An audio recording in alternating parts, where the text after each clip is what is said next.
आत्मज्ञान मुक्ति। जब तक आपको आत्मज्ञान नहीं है, मुक्ति नहीं हो पाएगी।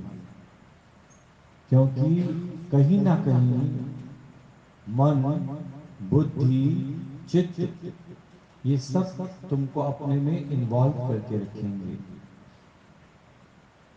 पर आत्मज्ञान हो जाने के बाद दूसरा दिखाई नहीं देगा।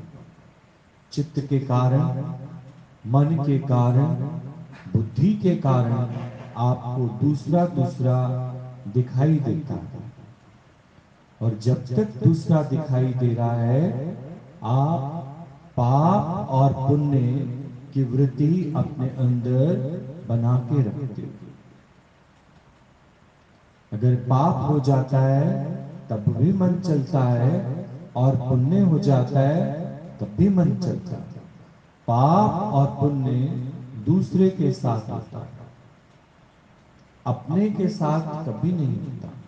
जैसे बता रहे, अपने ही शरीर का एक पैर दूसरे पैर के ऊपर अगर चढ़ जाए, थोड़ा सा दुख दे भी दे, तो क्या तुमको लगता है कि मेरे राइट वाले पैर से लेफ्ट वाले पैर पर पाप हुआ है?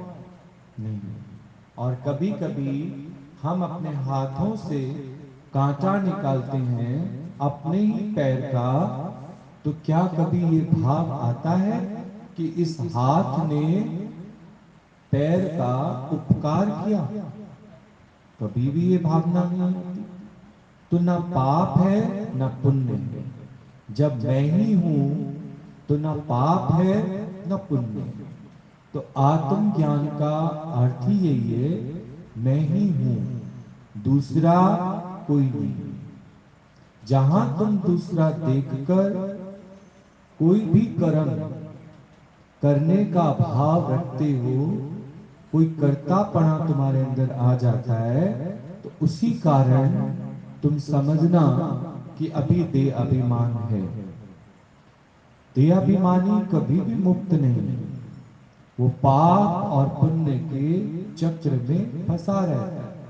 आप देखो ना, कभी कभी हमारे चलते में भी किसी को पैर लग जाता है तो एकदम से कहता है, अरे अरे मेरे से पाप हो गया।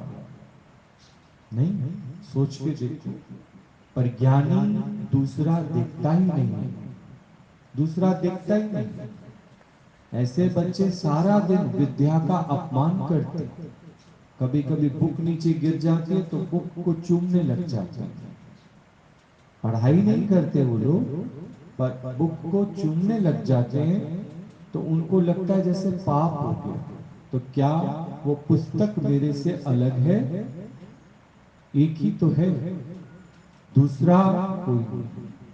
तो अगर हमारा मन और चित्त इन्हीं विचारों में सारा दिन फंसा ही रहता है, इसके लिए आत्मज्ञान की बहुत आवश्यकता है कि मैं ही तो हूं, दूसरा कोई नहीं। इस भाव से तुम अपने में मुक्ति का निश्चय कर सकते। जैसे बर्फ, इसमें एक एक बूंद किसकी भरी हुई है? जल की। और जल में बर्फ, बर्फ में जल। जल में बर्फ है, बर्फ में जल है। पर जल होने के कारण मुझे बर्फ दिखाई नहीं देती, और बर्फ होने के कारण उसमें जल दिखाई नहीं देता। ऐसे ही जीव ब्रह्म, ब्रह्म जीव, पर दिखाई नहीं देता। पर ये केवल ज्ञान तुमको रखना है कि मेरे अलावा दूसरा कोई बना ही नहीं। बीज से वृक्ष, वृक्ष से फिर बीज, मट्टी से घड़ा, घड़े से फिर मट्टी। यानी इतना जान लेना ही अपने को जान लेना है। जब अपने को जान लिया, दूसरे का कोई भाव नहीं रहा, तो समझना पाप किसका और पुण्य किसका। ना पाप है ना पुण्य है। पाप के लिए भी कोई दूसरा होना चाहिए, जिसके साथ तुमने कर्म करके क्या कमाया? पाप कमाया। पुण्य के लिए भी कोई दूसरा होना चाहिए, जिसके लिए तुमने कर्म करके तुमने दूसरा देखकर पुण्य कमाया। कभी कभी कहते हैं ना, भगवान को भी प्राप्त करना है। अब प्राप्त करने के लिए भी कोई दूसरा ऑब्जेक्ट होना चाहिए जिससे हमको प्राप्त करना है।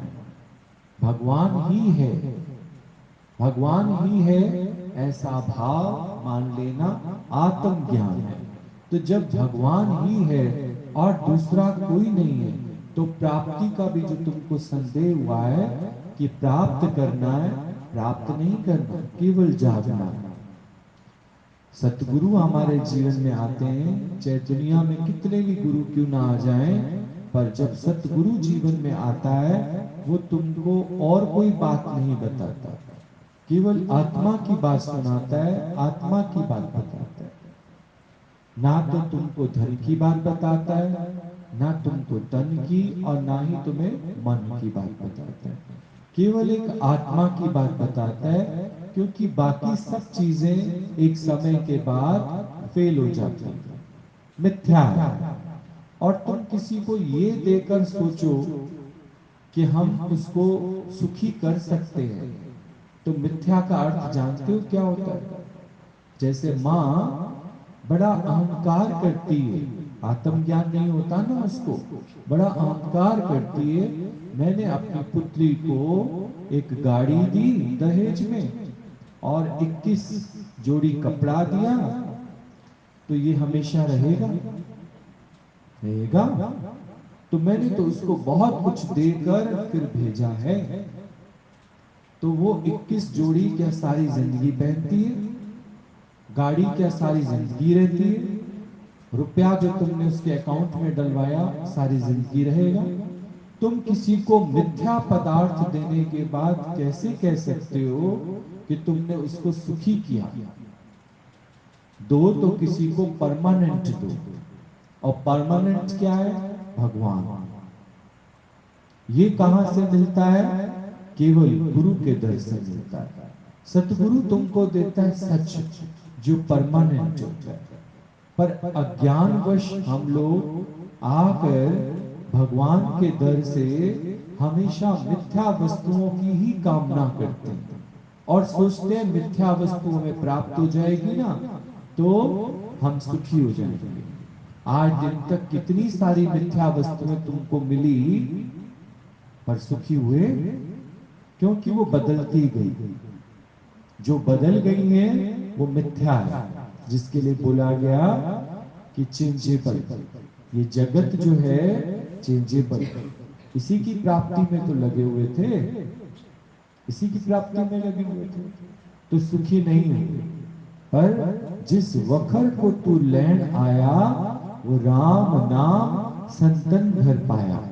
संतों के घर में जाओगे तो तुमको वहां पर परमानेंट, यानी तुम्हारी जो आत्मा है वो परमानेंट। जैसे कल भी कोई कह रहा था, हमारे घर से आत्मा चली गई। आत्मा कभी नहीं जाती, जाता है तो केवल शरीर। One day this body leave, एक दिन ये बॉडी चली जाएगी, लेकिन आत्मा हमेशा अजर और अमर है। आत्मा कहीं नहीं जाती, आत्मा हमेशा रहती ही रहती है। छूटता है तो क्या? केवल शरीर। 5 भौतिक तत्व अपने अपने स्वरूप में, अपने अपने स्वभाव में, अपने अपने एरियाज में चले जाते हैं। आत्मा शाश्वत है, ये कभी नहीं जाता। तो गुरु से जो हमको निश्चय प्राप्त करना है, वो आत्म ज्ञान का प्राप्त करना।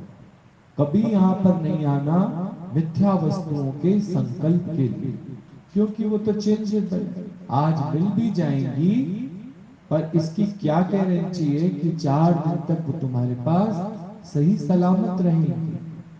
4 दिन की चांदनी फिर अंधेरी रात। यानी जिन पदार्थों को तुम सुख का साधन समझते हो, वो कितने दिन तक तुमको सुख देती है? 4 दिन तक। बहुत अच्छा एग्जाम्पल गुरुजी बताया करते थे। एक बच्चा सुबह से रो रहा था और बार बार कह रहा था कि मम्मी मेरे को आइसक्रीम चाहिए, मम्मी मेरे को आइसक्रीम चाहिए। तो माँ बार बार उसे समझा रही थी, बेटा अभी नहीं, अभी नहीं, अभी नहीं। तो जब कोई काम आपका डिले होता है तो आपके अंदर और उसकी तीव्र इच्छा बढ़ती है। अब बच्चे को क्या ये ज्ञान है कि आइसक्रीम मिथ्या है, इसलिए उसके अंदर वो इच्छा पड़ी हुई है। आप देखो लेवल है, बच्चे को ज्ञान ना होने के कारण उसको क्या आ रही है, इच्छा आ रही है। उस इच्छा की पूर्ति ना होने पर सुबह से उसकी स्थिति क्या है, रोने वाली। पर उसको लगता है कि जब मम्मी आइसक्रीम दिला देगी तो मैं सुखी हो जाऊंगा।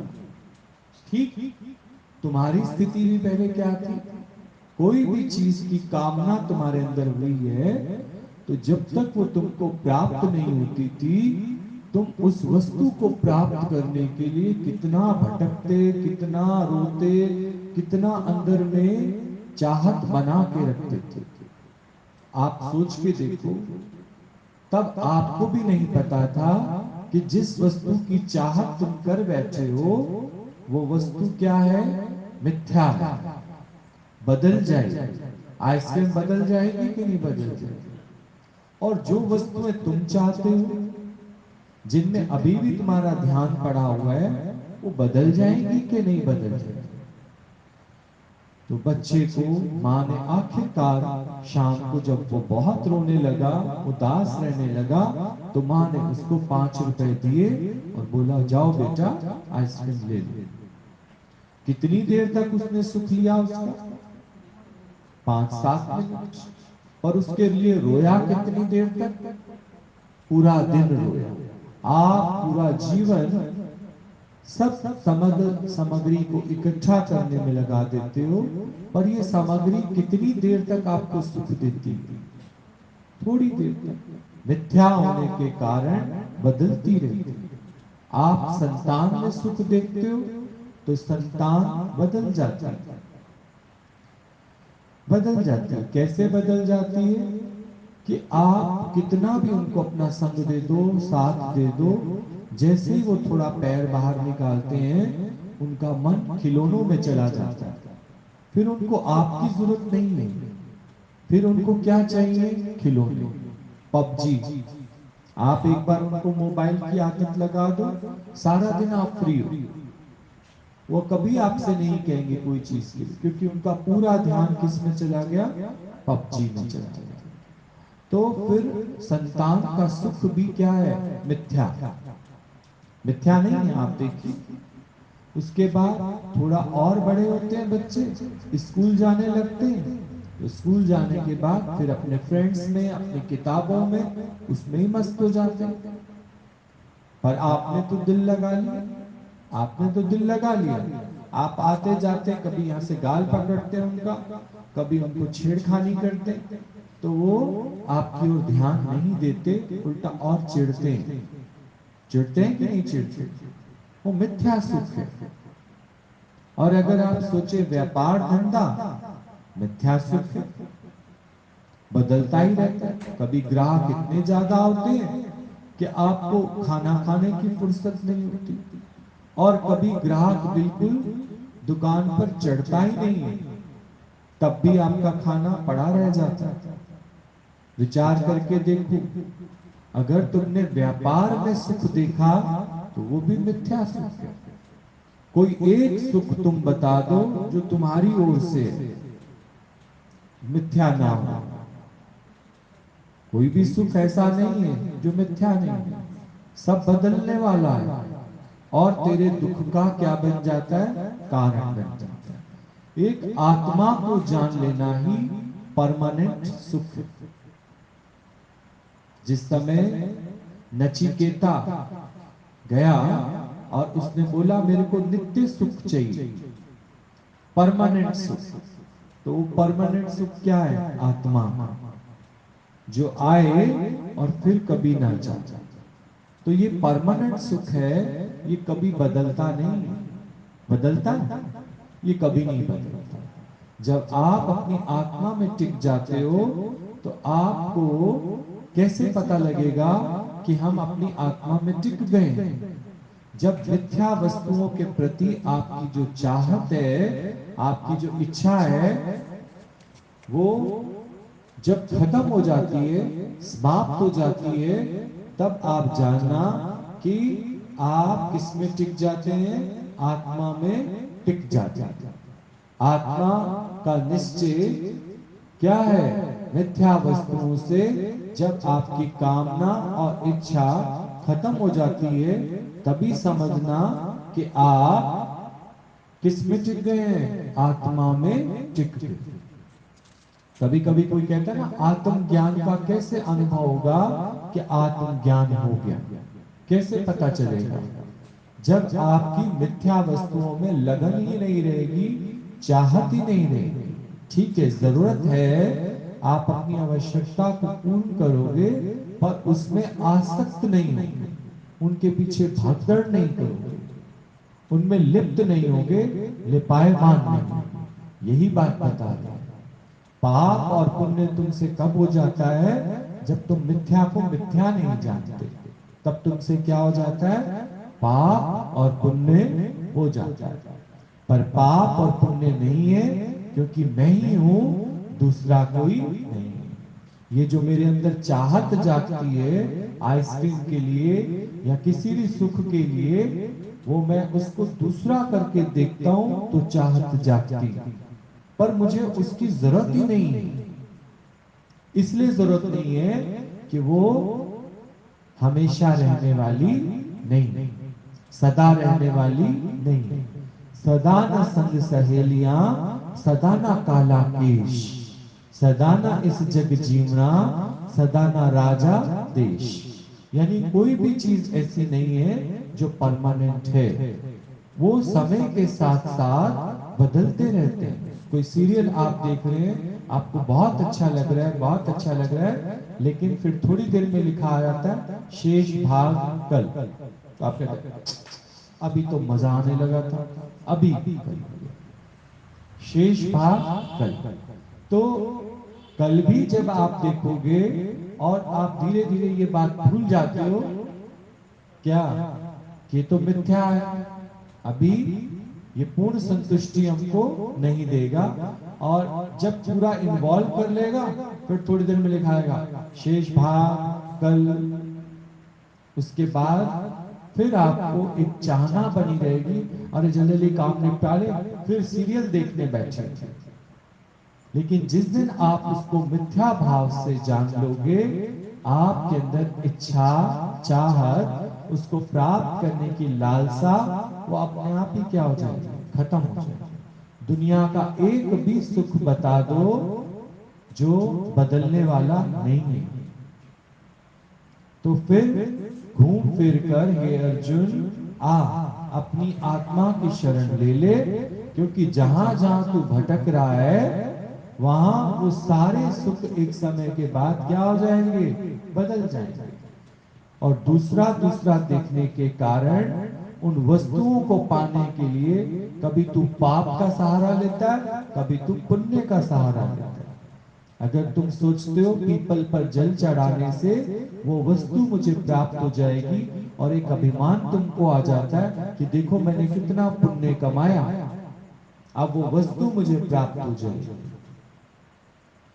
पर जिस दिन आपको पता लग जाएगा कि हम चाहते तो पीपल के नीचे बैठकर आत्म बोध कर सकते थे, पर हमने पीपल पर जल केवल उस सुख को प्राप्त करने के लिए लगाया जो शाश्वत नहीं है। तुम जो एक दूसरे को एक कटोरी खीर, एक कटोरी चीनी देते हो और कितना अभिमान करते हो, मैंने ना अगले की बड़ी सहायता की, अगले को ना बहुत कुछ दिया। क्या दिया? मिथ्या सुख। क्या दिया? मिथ्या सुख दिया। क्या हमेशा रहेगा उसके पास? एक सूट साड़ी भी किसी को गिफ्ट करते हो तो मुझे इतना बता दो, क्या उसके पास वो हमेशा रहता है? तुमने एक दूसरे को 8 दिन तक बदलने वाले सुख दिए या परमानेंट सुख दिए? और गुरु जो तुमको देने जा रहा है वो कौन सा सुख देने जा रहा है? परमानेंट सुख। इसलिए बोला सत्यम शिवम सुंदरम। गुरु तुमको वो सत्य देता है जो शिव की भांति अटल शाश्वत, जिसका सत्य प्राप्त करने से तुम्हारा तीसरा नेत्र क्या हो जाता है? खुल जाता है। और शिव की भांति फिर तुम्हारा जब तीसरा नेत्र खुल जाता है तब तुमको सब सुंदर ही सुंदर दिखाई देता है।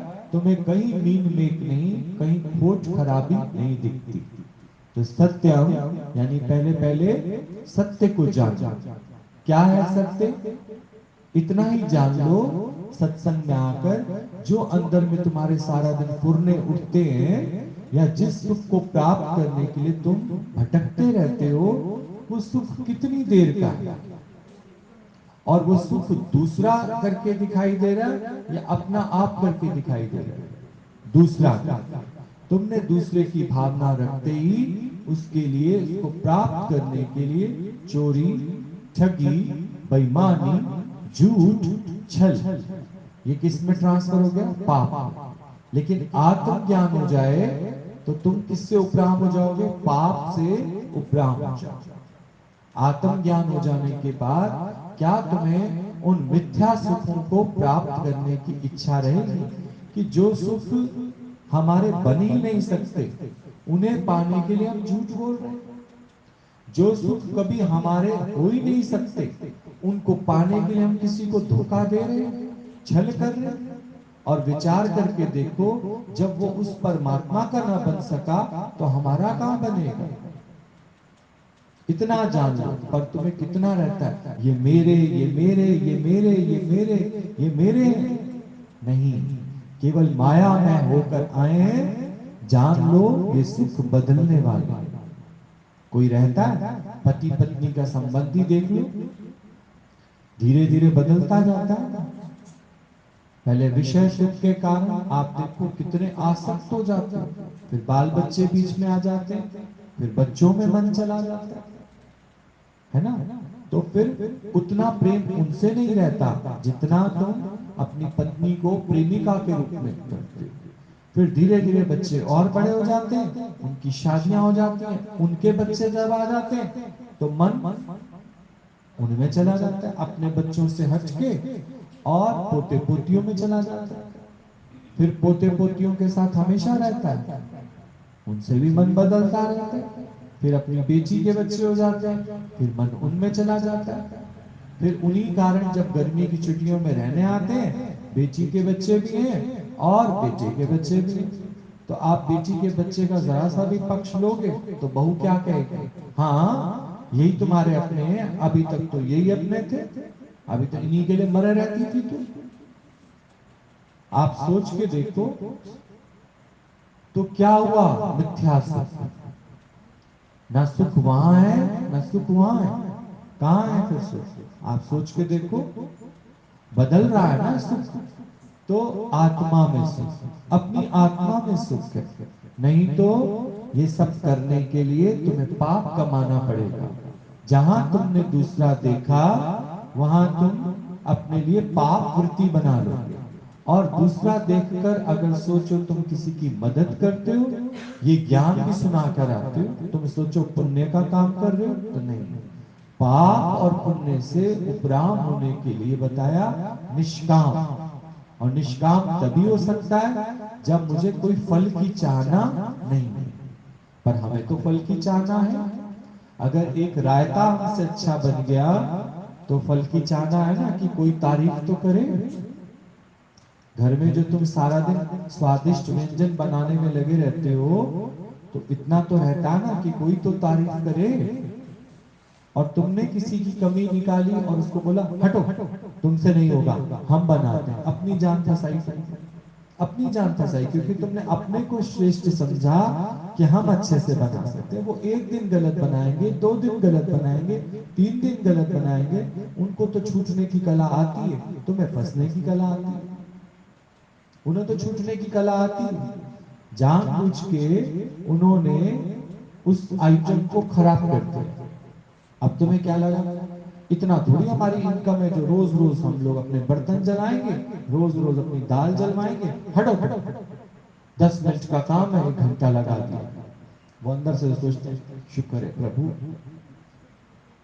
शुक्र है कोई फंसने के लिए तो मिला, तुम फंसो और छूटे।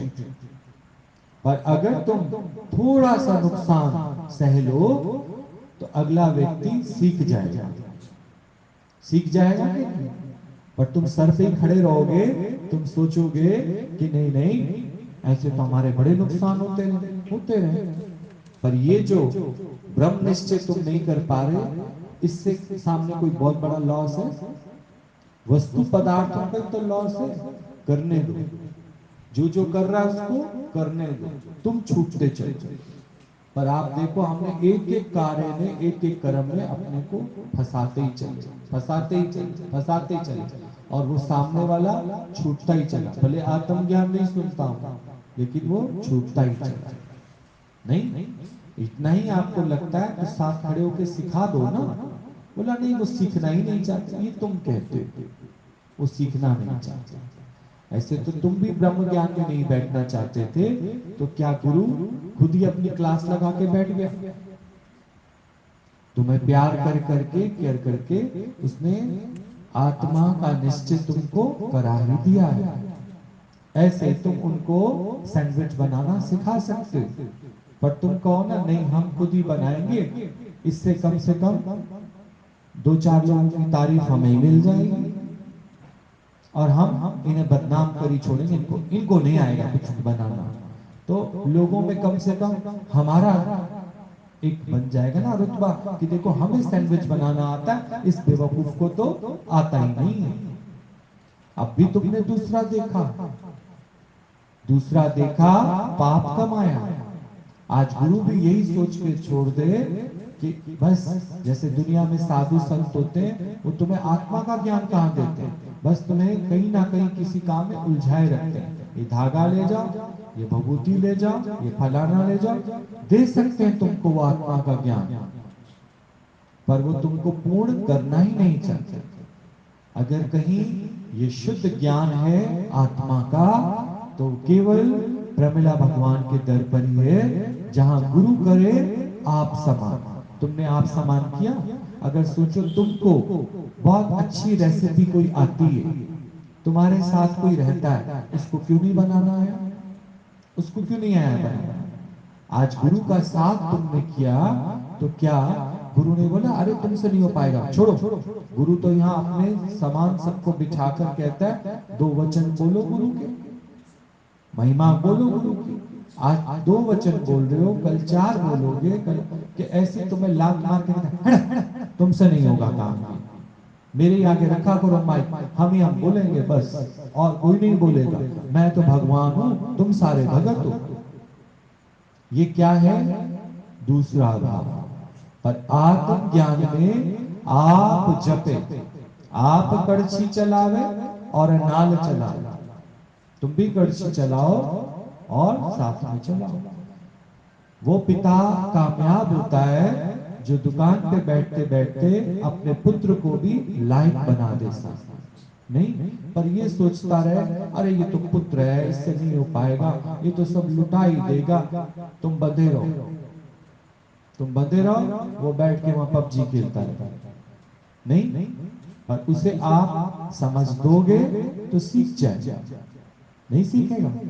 उस्ताद की उस्तादी अगर बरकरार है तो वो अपने सिख को आप समान बना सकता है। माँ कैसे अपनी बेटी को धीरे धीरे, पहले कहते बेटा ये गिलास उठा के रख के आऊंगा, तो देख लेती गिलास उठा के रख सकती है। फिर धीरे धीरे प्यार प्यार में उसको कहते आजा बेटा, ऐसे गोल गोल कर लोई बनाती है, चल पूरी बेलती है। आप हेल्पिंग हैंड बनाकर किसी को स्टैंड करना ही नहीं चाहते, फिर कहोगे नहीं नहीं वो होना नहीं चाहता, आप करना नहीं चाहते। अगर आपने कर दिया तो आपकी प्रशंसा छिन जाएगी। पता है आपको आज दुनिया में ये आत्मज्ञान क्यों नहीं बिखरा? क्योंकि गुरु अपनी गद्दी छोड़ना ही नहीं चाहता। सास अपनी चाबी का गुच्छा छोड़ना ही नहीं चाहती, तो क्या कहती है, अरे नहीं ना भैया, इससे नहीं हो पाएगा भैया, नहीं हो पाएगा इससे, ये घर नहीं संभाल पाएगा। अच्छा, तू क्या माँ के पेट से सीख के आई थी? तू देर तो वो सीखे ना। तुम बड़े से बड़ा नुकसान सहने के लिए तैयार हो जाओ, देखो संभालती है कि नहीं संभालती। नहीं नहीं, ये साइकिल चलाना नहीं सीख पाएंगे, तो बाप कैसे पीछे से पकड़ के रखता है और सिखा देता है साइकिल, के नहीं सिखा देता? सिखा देता है कि नहीं सिखा देता? वो तो सीखना नहीं चाहते। हम तुमसे पूछते हैं, तुम सीधे सीधे सत्संग आना चाहते हो? मैं एक हफ्ते के लिए बंद कर दूं, तुम तो कहोगे शुक्र है आप सुबह आराम से सोएंगे। नहीं, अब तो हमारी ओर से थोड़ी बंद हुआ है, अब तो भैया जी ने खुद ही बंद किया है। शुक्र है आप भी सोए, औरों को भी सोने दें। सोच के देखो, पर गुरु कैसे आप समान करना चाहता है। दुनिया में कोई ऐसा नहीं है जो तुमको पूरा गुरु सिखा दे। एक स्टिचिंग करने वाला होगा ना, वो भी पूरा गुरु नहीं सिखाएगा अपने शिष्य को। अगर सिखा दिया तो कहीं अलग दुकान खोल के बैठ गया तो क्या करेंगे, सोचो। नहीं, एक रसगुल्ला गुलाब जामुन बनाने वाला भी पूरा गुरु नहीं सिखाएगा, कि अगर सीख गया तो अपनी मिठाई की दुकान अलग खोल लेगा। पर यहाँ तो गुरु जीते जी अपने संपद पर बिठाता है कि बैठो, आओ, करो इस कार्य को। जो एक कर सका वो सब कर सकते नहीं, क्योंकि सभी के अंदर वो तत्व एक समान। पर जब तुम दूसरे का ही भाव रखोगे तो लगेगा प्रशंसा प्रशंसा मुझे मिलनी चाहिए, निंदा निंदा इनको मिलनी चाहिए। आज के बाद कभी किसी को निंदा का पात्र बनाओगे? बनाओगे? कभी कहोगे नहीं नहीं ये तो बिल्कुल ही नहीं करते, कुछ नहीं करते, हम घर ना हो ना तो घर तो लुट ही जाए, ये कहकर तुम अपने को और बांध रहे हो और भगवान से दूर हो रहे हो। तुम्हें ये कर्म प्राणी पता है क्यों मिले हैं? ताकि इनको सिखा दो और छूट जाओ। पर तुम क्या कहोगे, नहीं नहीं ये नहीं कर पाएंगे। पता क्या, मेरे बेटे को ना मेरे हाथ का फुल्का पसंद आता है, भले मैं बहू ले आई हूं, ये तू नहीं कह रही, तेरा मुंह कह रहा है। और उसने किसी दिन एक दिन बोल दिया होगा, मम्मी मैं तो तेरे हाथ का, क्योंकि तू कहीं उसको ये ना कह दे तू तो जोरू का गुलाम हो गया, इसलिए बेचारा अभी तक उसके हाथों की रोटी नहीं खा सकता। सोचो, खाना चाहता भी है पर नहीं खा सकता, क्यों? माँ की आंखें देखता बार बार। अगर किसी ने कह दी ना रुचि बना लेगी, कोई बात नहीं, रुचि बना लेगी, अभी तक मेरे हाथ की खाता था, रुचि बना लेगी, 2 दिन की आई लड़की, जादू कर दिया तेरे पेट पे, रसोई में खड़े होकर बेलना ही मार दोगे उसके सिर पे, खा बोया जा उसके हाथ की रोटी। फिर तुम्हारा दिल ना दुखे तो फिर अरे अरे मम्मी तुम ही बना दो, कोई बात नहीं। अब फंसाया किसने अपने आप को, बताओ? तुम्हें लोग छुड़ाना चाह रहे हैं, यहां से भी बैठे बैठे उठ के चले जाओगे, क्या बोलोगे? बच्चा आया होगा ना थका हुआ, हम कहते बहू तो ले आई, बोला वो कहाँ उठती है, सुबह 10 बजे से पहले उठती ही नहीं है। तुमने उठने दिया ही नहीं ना उसको, तुमने बेटे बहू में प्यार बनने ही नहीं दिया। बनने दो ना प्यार, बीच में से तुम हट जाओ तो करेगा वो काम अपने आप। तुमने प्यार बनने ही नहीं दिया आपस में, प्यार बनने दो, एक होने दो, एक होके रहो, तुम बीच में से हटो। बीच में जो आ रहा है वो अहंकार है, प्रशंसा तुम पाना चाहते हो, इस कारण तुम किसी को स्टैंड होने ही नहीं दे रहे, समझ गए? तो इसमें नुकसान उसका नहीं है, नुकसान किसका? अपना ही है। अपना नुकसान करके बड़ा कॉलर अप करते रहते, हम बहुत अच्छे, हम बहुत अच्छे। क्या अच्छे? मानुष जन्म बीतने को आ गया, भगवान तो पाया नहीं। कैसे नहीं पाया? पाप पुण्य में अपने को फंसा के रखा। दूसरा देखा ना, दूसरा देखा तो उसको निंदा का पात्र बनाया, दूसरा देखा तो उनसे प्रशंसा पाई, प्रशंसा पाने के चक्कर में अपनी जान फंसाई। पानी है प्रशंसा, अपनी तो बुराई करा लो पर छूट जाओ इस काम के लिए। अपने पे थूक फेंकवाने के लिए तैयार रहो, निंदा कराने के लिए तैयार रहो। कभी कभी कोई आकर बैठता है, कहता है अरे अब आप बहुत बदल गए हो, अब आप बात नहीं करते, बिल्कुल ये नहीं करते। हम थोड़ी देर कहते हैं, थोड़ी देर की निंदा ही तो करेगा अगला बंदा, और जान तो छोड़ेगा, थोड़ी देर की निंदा करेगा और जान तो छूटी हुई है ना, कि जान फंसानी है, कि अपने को सिद्ध करने के लिए, अरे नहीं नहीं तेरे को ऐसा लग रहा है, हम ऐसे हैं नहीं, प्रमाण देने की जरूरत है, पर हम तो जल्दी से फंसने की तैयारी कर लेते हैं। अगला जितनी तेजी से तुम पर माया फेंके, उतनी तेजी से तुम अपना डिफेंस कर लो। जिसको ये समझ आ जाएगी, वो अपने आत्मज्ञान में टिकने से हट नहीं सकता, आत्मज्ञान के निश्चय में पूर्णता से टिक जाएगा, क्योंकि ना हमें किसी की निंदा चाहिए, ना किसी की प्रशंसा। अगर चार लोग हमारी प्रशंसा कर भी दें, पर एक विचार करके देखो, हो तुम इसके लायक, इस प्रशंसा के लायक हो तुम? आत्मा में तो टिके नहीं तुम, प्रशंसा के लायक ही नहीं। प्रशंसा किसकी करा रहे हो? देह की। फिर मनुष्य आके कहां फंस जाता है? देह अभिमान। प्रशंसा और निंदा किसकी है? पाप और पुण्य किसका है? तो दूसरा देखते ही क्यों हो? मिथ्या सुखों में फंसते ही क्यों? कोई प्रशंसा भी करेगा तो कितनी देर कर लेगा? आज जो मुख तुम्हारी प्रशंसा कर रहा है, वही मुख कल तुम्हारी क्या करेगा? निंदा करेगा।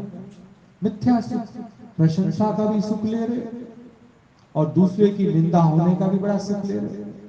कभी कभी मैं देखता हूं तो कहते देखो अब हमारी क्या गलती है, अब हमारी क्या गलती है, हम भी सुनते रहते हैं।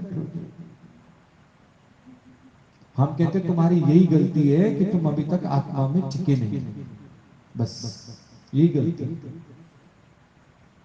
और कोई गलती नहीं। एक गलती से ही पता नहीं कितनी गलतियां तुम्हारे अंदर होती जा रही है कि नहीं? जितनी तल्लीनता से, जितने लीनता से तुम अपनी जान फंसा रहे हो, उतनी तल्लीनता से छुड़ा के भी तो दिखाओ, छुड़ा के भी तो दिखाओ अपने को। पर तुम निंदा पाना ही नहीं चाहते। जान कब छूटेगी तुम्हारी? जब कोई तुम्हारी निंदा करेगा, तो कोई तुम पे इल्जाम लगाएगा तो तुम्हारी जान छूट जाएगी। और एक बार जान छूट जाए, मैं कहता हूं वो फिर सोने का वरक लगा के भी तुमको अगर लड्डू परोसे ना, तो बोलना जी बाबा अब हम लड्डू नहीं खाते, अब हमें दोबारा से जान नहीं फंसाना। पर तुम तो तैयार बैठे हो कि कोई बात नहीं, अब तो सोने का लड्डू लाए हैं, सोने का लड्डू तो खा लें। सीता ने कैसे जान फंसाई? अयोध्या से जान छुड़ाई, फिर कहां फंसाई? सोने के हिरण में जान फंसा ली। इतने सब रामलीला रामायण देखने के बाद भी विवेक तो सोया पड़ा है। तभी बोला बिन गुरु मुक्त ना हुए, गुरु बिन गत नहीं तो शाह बिना पत नहीं। सीता ने जान फंसा ली ना, आप देखो कहा तो वो सोने का लड्डू छोड़ के आई है, फिर यहाँ सोने की चैना मुर्गी पे फंस गई। फंस गई कि नहीं फंस गई? एक साल किसके बिना रही थी? तुम्हें भी अगर अपने आत्मज्ञान के बिना रहना है तो लोगों की निंदा के शब्द में भी जाओ, लोगों की प्रशंसा के शब्द। हमेशा ना अपने को अच्छा दिखाने की कोशिश करते हो, हम बड़े अच्छे हैं, हम बड़े अच्छे हैं, हम बड़ी केयर कर लेते हैं किसी की, हम ना बड़ा वो कर लेते हैं, खाक कर लेते हैं। जो अपना मित्र ना बन सका वो दूसरे का क्या मित्र बनेगा? गीता में क्यों बोला मनुष्य आप अपना मित्र है, आप अपना शत्रु।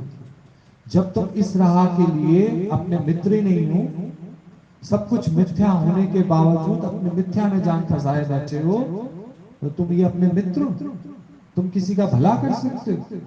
औरों को भी तुम मिथ्या सुखों में फंसाए जा रहे हो, या किसी को अपने में अटकाए बैठे हो, या किसी खुद अटके बैठे।